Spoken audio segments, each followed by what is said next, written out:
ప్రేమ పెళ్లిళ్ళు stock market లాంటివి. ప్రేమ వివాహాలపై Madras హైకోర్టులోని Madurai bench ఆసక్తికర వ్యాఖ్యలు చేసింది. ప్రేమ పెళ్లిళ్ళు స్టాక్ మార్కెట్ లాంటివని, వాటిలో లాభ నష్టాలు, ఒడిదుడుకులు సర్వసాధారణమని న్యాయమూర్తులు అభిప్రాయపడ్డారు. తిరుచికి చెందిన ఓ నర్సు అదృశ్యంపై దాఖలైన హెబియస్ కార్పస్ పిటిషన్ను విచారిస్తున్న సందర్భంగా ధర్మాసనం ఈ వ్యాఖ్యలు చేసింది. చెన్నైలోని ఓ ప్రముఖ ఆసుపత్రిలో నర్సుగా పనిచేస్తున్న యువతి గత నెలలో అకస్మాత్తుగా అదృశ్యమైంది. తన కుమార్తె కిడ్నాప్ కు గురైందని అనుమానిస్తూ ఆమె తండ్రి కరుప్పన్నన్ హైకోర్టును ఆశ్రయించారు.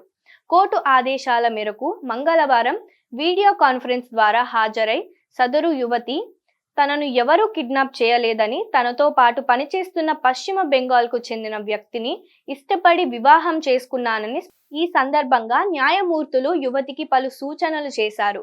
తల్లిదండ్రులు తమ పిల్లలు చదువుకొని ప్రయోజకులు కావాలని కోరుకుంటారు. మీకు నచ్చిన వ్యక్తితో వెళ్లడం మీ వ్యక్తిగత హక్కు అయినప్పటికీ కన్నవారి మనోభావాలను గౌరవించాలి. చదువుకున్న మీరు ఈ విషయాన్ని వారికి ముందే చెప్పి ఒప్పించాల్సింది అని పేర్కొన్నారు. అదే సమయంలో ప్రస్తుత కాలంలో తల్లిదండ్రులు కూడా మారుతున్న పరిస్థితులకు అనుగుణంగా పిల్లల ఇష్టాలను అర్థం చేసుకోవాలని సూచించారు. తమను చూసే దిక్కు లేదని, వృద్ధాప్యంలో తమ పరిస్థితి ఏంటని యువతి తల్లిదండ్రులు కోర్టులో కన్నీరు మున్నీరయ్యారు. అయితే ఆ యువతి మేజర్ అని, చట్టబద్ధంగా పెళ్లి చేసుకున్నందున ఆమె నిర్ణయంలో తాము జోక్యం చేసుకోలేమని ధర్మాసనం స్పష్టం చేసింది. భర్తతో వెళ్లేందుకు యువతికి అనుమతిస్తూ కేసును మూసివేసింది.